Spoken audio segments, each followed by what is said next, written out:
And for me, like, deciding my favorite Sherlock Holmes mystery is kind of like trying to decide your favorite Beatles song. You know what I mean? It's like very, very challenging. You can make a top 5, but favorite's impossible.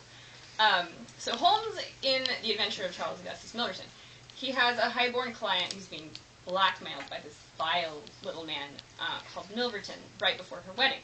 And by this time, Holmes has realized that literally the only way he's willing to get her papers back, because he's not going to pay for them, is for him to break into Milverton's house and steal them back.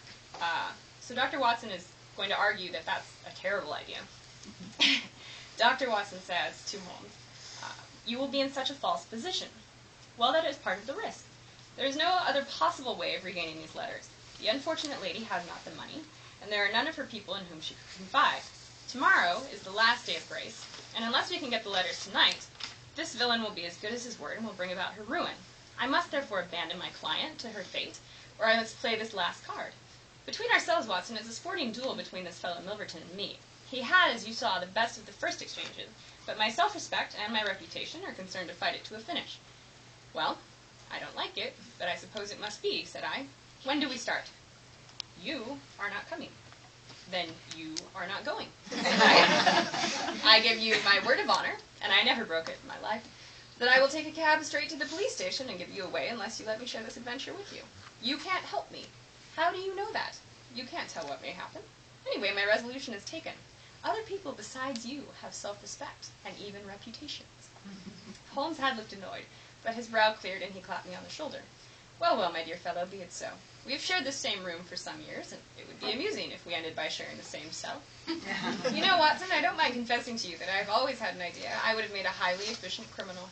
This is the chance of my lifetime in that direction.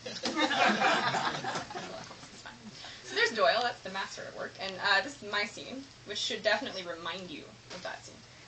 This is much later in the book, and I don't want to ruin anything as far as the plot goes, but I'll just say that Holmes has taken to living in Whitechapel by this time, and Dr. Watson found him in Whitechapel, and the Ripper investigation is not going very well.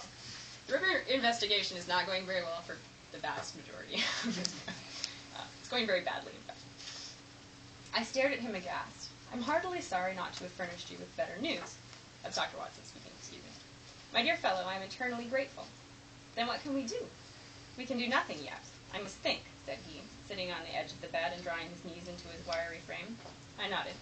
In that case, I shan't dream of interrupting you. Holmes eyed me suspiciously. You are not staying. Nonsense, said I. I am assisting you in your work.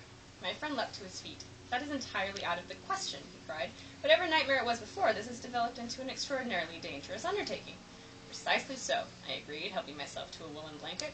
I categorically forbid it. You could fall prey to the gravest possible consequences if I am discovered. Then we must do our best to remain incognito.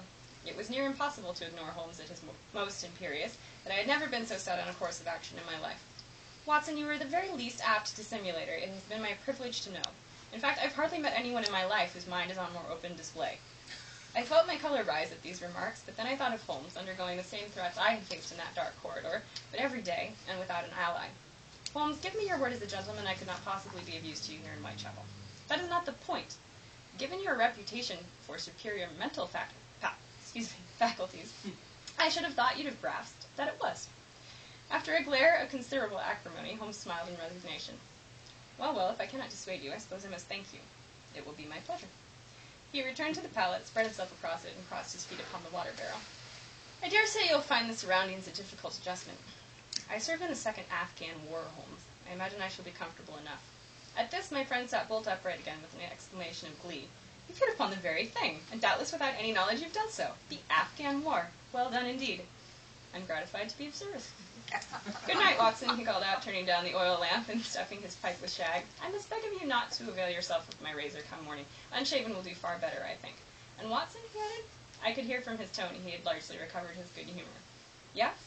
I shouldn't venture into the near right-hand corner. I'm afraid it leaves something to be desired in the structural sense. Sleep well. It's not a very nice word to say.